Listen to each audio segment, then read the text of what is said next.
के नेकी ना कबो भुलाइब, जब ले जियब गुण ला भर के गाइब।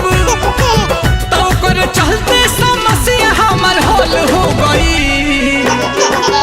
पिता कटल सियार पिता बनले भतार, प्यार कइल सफल हो गई। कि पिता कटल सियार पिता बनले भतार, प्यार कइल सफल हो गई।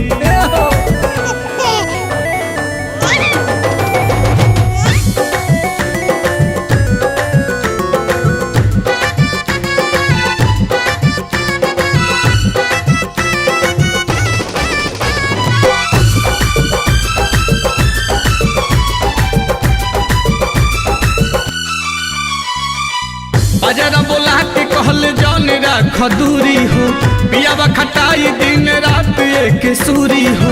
चूल्हा चौकी संगे ले लगायान कटनी पीटनी के, उखियो हरियो में घुमल बा जरूरी हो।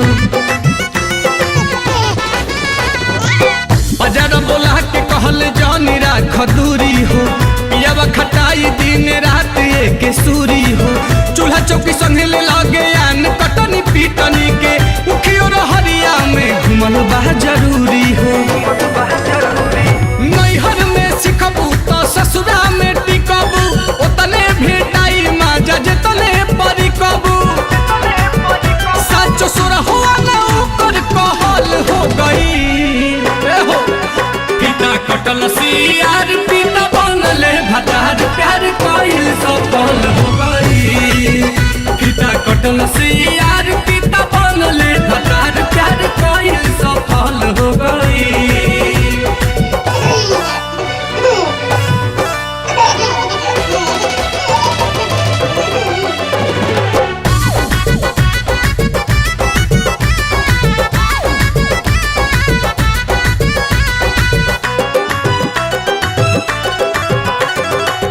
कई के भरोसा कईनी बतिया पयमल हो, उनके हदेन बानी ससुरा में जमल हो। एक एक चीज सुगायस उ सिखवल, कई के ट्रेंड हमके भेजले नील कमल हो। कई के भरोसा कईनी बतिया पयमल हो, उनके हदेन बानी ससुरा में जमल हो। एक एक चीज सुगायस उ सिखवल, कई के ट्रेंड हमके भेजले नील कमल हो।